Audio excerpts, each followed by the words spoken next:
boys and girls. Have you ever wondered why the gum hardens underneath your desk? Or what makes Teflon stick to the pan? Or perhaps why a Twinkie has a longer shelf life than the cellophane it's wrapped in? We'll answer these questions and more on this episode of Matter Up Close and Personal. First, let's take a look at hydrogen. Hydrogen, the simplest of all atoms, has just one proton and one orbiting electron.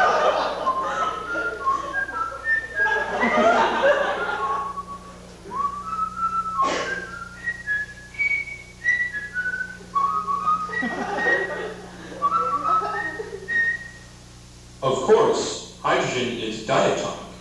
Can you say diatomic, boys and girls? These two hydrogen atoms share their electrons. However, they may become excited and expel these electrons, leaving them positively charged.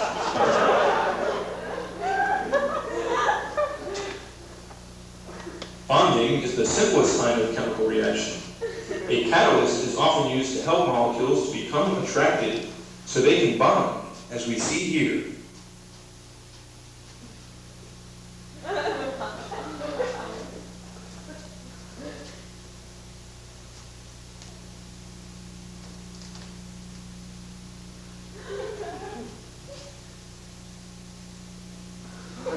Several of these bonds may eventually lead to a benzene ring formed by 6 carbon atoms. Carbon is a very special element, boys and girls, and its bonds are highly unusual.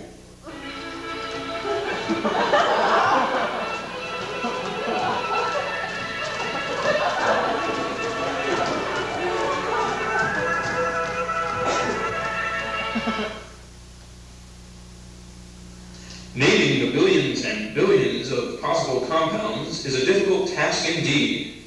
However, chemists have devised a convenient naming scheme. Here are several examples. This is trans-diphenylbutylpyperoidinol, cis-triphenylbutylpyperoidinol, McDonald's secret sauce, or acid rain, silly putty. And did you know that silly putty is just one nitrogen atom away from being trinitrotoluene? Do you know what that is?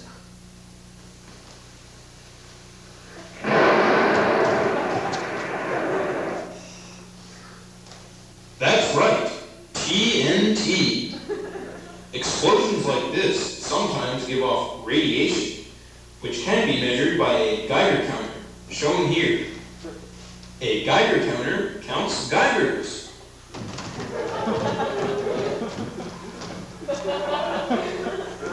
How many Geigers did you count? Radiation is present everywhere, especially in radon. Radon is a noble gas. You may even get some in the basement of your very own home, especially if you live in New Jersey. To be safe, specialists should come in to perform radon testing.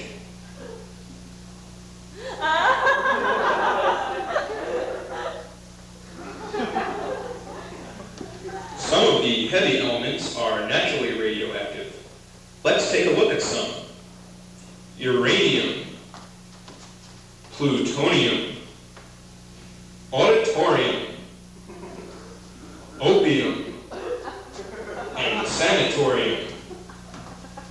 Together, these form a heavy metal group.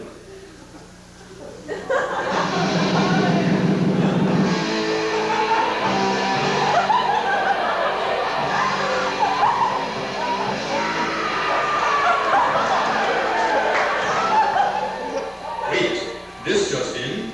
An elementary school student in Madison, Wisconsin has just achieved cold fusion in a jar by mixing Elmer's glue, Yoo-Hoo soft drink, and finger paint. More on this story later. Well, I hope you've enjoyed our little tour of the periodic table. Next week, we'll take a look at the periodic chair on Matter Up close and personal.